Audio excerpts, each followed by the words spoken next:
Guys നമ്മളിന്ന് മാമന്റെ കടയിൽ നിന്ന് ഫുഡ് കഴിക്കാൻ പോകും ഗൈസ്. അപ്പൊ അവിടെ എത്തിയിട്ട് നമുക്ക് കാണാം.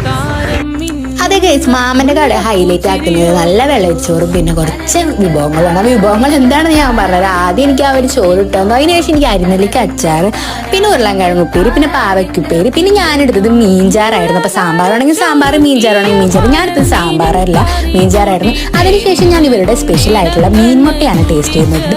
പിന്നല്ലേ ഇവരുടെ വിഭവങ്ങൾ വന്നത്. ഞാൻ മീൻമുട്ടയും പിന്നെ പോർക്ക് ഫ്രൈ ആണ് പറഞ്ഞത്. അപ്പൊ ഈ മീൻമുട്ട എല്ലാം എടുത്ത് ഞാനൊരു പിടിച്ചു ഗൈസ്. നല്ല ടേസ്റ്റ് ഉണ്ടായിരുന്നു ഗൈസ്. അതിനുശേഷം ഞാൻ പോർക്കും ടേസ്റ്റ് ചെയ്തു, അതും നല്ല ടേസ്റ്റ് ഉണ്ടായിരുന്നു. ഒരുപാട് പേരുണ്ട് കേട്ടോ ഗൈസ്. ഇവർ നല്ല ഐഡിയയിലാണ് ചെയ്തിരിക്കുന്നത്. കുഞ്ഞി സ്പേസിൽ കിഡിലൻ ഐറ്റംസും ഫുഡും ആയിട്ടുള്ള ഒരു കിഡിലൻ ഷോപ്പാണ് മാമന്റെ കട. തൃശ്ശൂരുള്ള എല്ലാ ബസ് ഡ്രൈവേഴ്സും ഇവിടെ നിന്നാണ് ഫുഡ് കഴിക്കുന്നത്. വെറും 80 രൂപയ്ക്ക് നല്ലൊരു ഊണ് കഴിക്കാം നമുക്ക് ഉച്ചയ്ക്ക്.